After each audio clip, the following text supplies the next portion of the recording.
Yes, people, welcome to another Chelsea news video, man. Keeping you guys up to date every single day, the latest Chelsea news, incomings, outgoings. There is a lot to talk about. Also, who will be our sponsors for next season? Chelsea have come up with a great plan that we need to get into.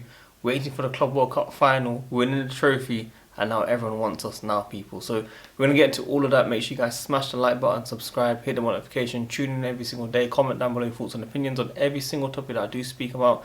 I'll also be talking about CFCPYS on Twitter. He's been getting a lot of hate and I'll be supporting him and I'll be explaining why very shortly as well.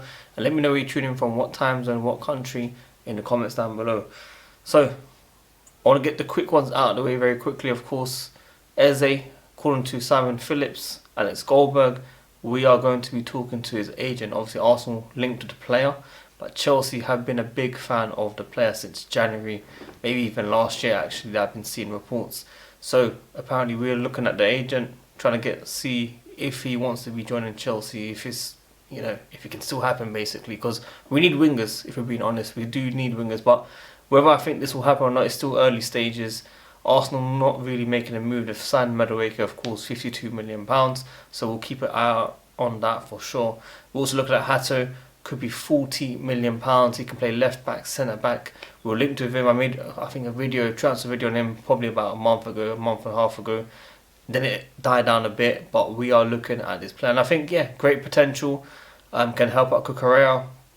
We definitely need someone to be coming in and helping out Cucurella for sure, because he can't play every single game, 60 games plus next season, especially with Champions League now. We're not playing Europe Conference League anymore, so we need to make sure that we have the best equipment, or equipped players, should I say. So yeah, that is the main two that I do want to get out there very quickly. I'm not going to go too much into those ones because it's still early days. It's just general interest. We're linked with these players. One is with the agent and one is, around £14 million is what we've been quoted so far. Obviously, Madueke has left Chelsea Football Club, £52 million, £45 million up front, £5 million bonuses that are probably going to be happening around appearances and goals, and then £2 million probably if he wins the trophy, which they probably won't anytime soon. Tottenham have won the trophy before them in the last 5 years, which is mad. So that is done. We also have Petrovic, £25 million. I wish him the very best as well. He's left for Bournemouth. I didn't want him to leave, if I'm being honest. I wanted him to go out on loan again or something, but he wanted first choice football and the future sorted for him, so can't really blame him. Would I take him over Sanchez? I mean, if Sanchez plays like how he did against the Club World Cup final opponents of PSG, you can't really say Chelsea have got it wrong, if I'm being honest. But let's be honest, Sanchez, is that ice cream man again? Alfred, ice cream man again. I don't time this. But yeah, Sanchez in the last couple games especially has been phenomenal. Has saved us many times as well. The mistakes haven't been fully there. There were a few, definitely for sure, but he hasn't been as bad as he usually is. So it's a bit of a tough one, if I'm being honest. Let's see what happens with him. He's come out saying that the owners know what they're doing as well. And that, for me, clear belief in the squad for sure. But maybe he's also talking about his future to make sure he's secured himself that position as a Chelsea number one goalkeeper. Obviously, if my choice, it would be Mike Magnan. I want Chelsea to go out and spend, whether it's 20 million or 18 million or whatever it is, get that all sorted. We're playing AC Milan around the 10th of August as well, so maybe something can be done. We know AC Milan are interested in Nicolas Jackson, but these Italian clubs, they don't pay that kind of money for sure. But from what we're hearing, Liverpool fans are interested. I'm not saying Liverpool are interested in Nicolas Jackson, but Liverpool fans are very keen on Nicolas Jackson, whether they don't sign Isak or Ekitike. Nicolas Jackson, 60 million plus is what Chelsea have valued the player. They don't want the player to leave, but if a £60 million offer was to come in, similar to Madueke, they didn't want him to leave, they will accept it and go all out again. We know Newcastle looking at Ekitike. Bid was rejected around £70 million. And now Liverpool have given them an ultimatum to Newcastle saying, if you want to sell us Isak, £120 million, ready to submit it, or they can just go for their target and sign him instead. So it's going to be very, very interesting to see what happens. We know United are also interested in Nicolas Jackson as well, but United are not spending any money. They've got no money. They're so broke that everyone's getting better. Tottenham, Arsenal, Chelsea, Man City, Liverpool, everyone's getting better, but not United. United still in the same spot, and it's good to see that. The likes of Rishi, Suraj crying right now. That's what I want to see. Even my cousin brothers, great to see. So let's talk about the sponsors now. Chelsea, I didn't even think of this until I saw the reports today. Chelsea haven't spoken about front of shirt sponsors or anything. Who we're gonna get, what they're looking for, how much money, etc. We've not heard anything. Today has come out that the club have been in talks with at least 7 to 10 brands about becoming Chelsea's front of shirt sponsor. Do you know how mad that is? Waiting until the Club World Cup finals or winning the trophy and now becoming the first team to have won this new format. And the value might not seem as big right now, but in years to come, decades to come, when everyone says Chelsea was the first team to win it, trust me, it will build a lot of value. And Chelsea have always been bigger than Arsenal for sure, but I think this one definitely cemented it as well. Everything European is just special with Chelsea. When you think of Europe in England, you think of Chelsea. Obviously Liverpool have done really, really well in the Champions League, but Chelsea have won every single trophy out there. Every single trophy out there. And if any Liverpool fans, United fans, Arsenal fans say, oh, Conference League, blah, blah, blah, they were in it as well. Or they were meant to be in it when it was even created. You know, I think it was Klopp's first season, he came 8th. Arteta's first season, he came 8th. And if Conference League was basically born and created that time, they would have been in it. It came literally a year after each of those guys, or 1 or 2 years after some of them. So that's not really our fault. And United, obviously, you look at where they're finishing 16th. So I think they'll be grateful to even be in that competition in the first place. So yeah, whenever you see rival fans say that, just remind them that it wasn't too long ago that those guys were in that position to play that. Obviously, we're good enough to win that trophy with our eyes closed. It wasn't difficult. It wasn't even close, any of the games, for being honest. They were hyping up Anthony like he was going to do something special. He did nothing. Instead, Sancho scored a banger and went back to United, and now he's at wireless with Madueke. I mean, both of them can enjoy it, of course. There's reports about 180,000 a week offered to Sancho to stay at Chelsea. If that was true, I don't think I believe it, but if that was true, I'd be very disappointed that he rejected that. Especially that, you know, he's a Chelsea fan. He wanted to stay at Chelsea. That's what it seemed like.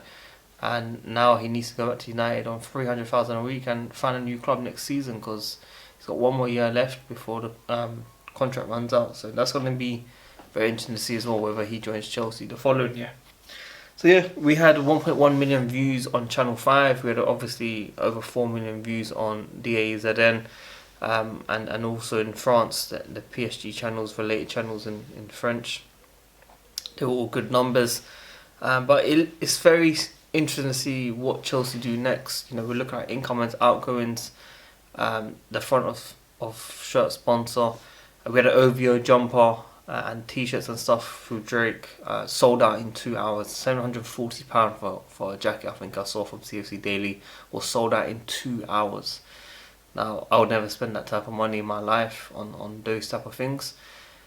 But yeah, Americans, they just got money. They are the ones that have bought that for sure. There's no way anyone in the UK will be spending that money, without a doubt.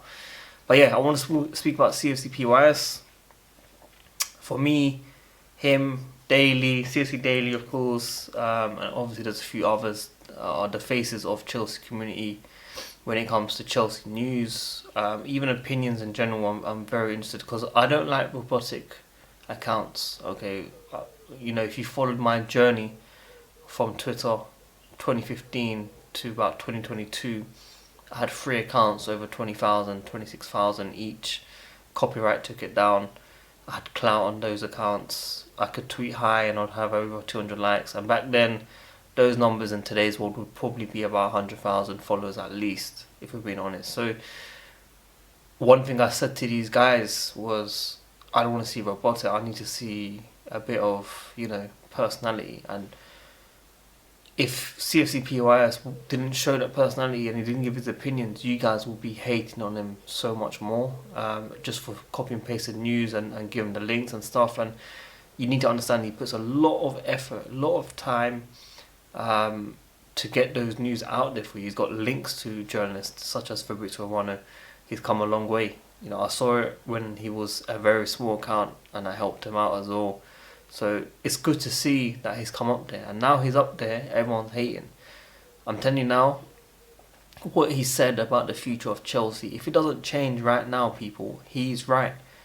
Everyone will start calling out the manager, everyone will start calling out the directors of footballers, everyone will start calling out the ownership, and we'll be back to square one. And yeah, celebrate your Club World Cup. I'm still buzzing over it right now, I'm still happy about it. I'm still, you know, for a long time, first time, that I'm actually happy as a Chelsea fan to see the Club World Cup and being the first team to win it. But we need to be realistic. We are now in middle of July. I want to see some deals done. Obviously, I've always said in my videos, I'll give the ownership and everyone time until end of August to see what we've done in the transfer window and then judge. It's okay to be frustrated now, but I also advise CFCPOS to wait until the end of the window, which I'm sure he is. But he's just voicing his opinion that, yeah, we've won it, but let's not sit back with the standards. That's what he's trying to say to you guys. And Telegraph did come out recently saying that as long as we get top 4 Champions League and try win a trophy, it is enough. And that is not us. We're not saying that we need to be Roman and sign every big player. We're signing good players, we're signing potential players, but we need some experienced players. I'm not saying that we need to go out there and sign the biggest name in the world. You know, Matt Mylan is not the biggest name in the world, but he's a goalkeeper that can definitely improve our defence for sure. You know, if Sancho's getting offered 180,000 a week, that should tell you that the club are open if the player's right, for sure. I'm not saying sign Osherman and stuff like that because his wages were about crazy, but there are players out there that, yeah, I might want, but might not fit Maresca's system. But let's be honest, if things carry on the way it has been, you know, been from 2025 at the start of January, you guys will be complaining by September, October, 100%. Obviously, in the last 15 games in total, we've done a very good job. I think the introduction of Tyreek George coming in, changing the mentality of winning games as well was key. It was definitely a game changer. Coming back into the top 4, winning the Conference League, winning the Club World Cup. He's played a massive part as well. You know, I'm not going to forget him. You know, whether he goes out on loan or not, we shall see. But he's been a very good player, and we saw it with Poch. We won the last 5 games, and we nearly came in the top 5. Like we weren't that far. That's what I'm trying to say to you. But we need that throughout the season. I'm not saying that we need to win the league and we should be winning and, you know, comfortable and stuff. Liverpool have got experienced players and signing potential players. You know, Wirtz ain't going to come in and just be special like Eden Hazard when he come in 2012. It's not going to be like that. But they've still got the likes of Salah, Alisson, Van Dijk.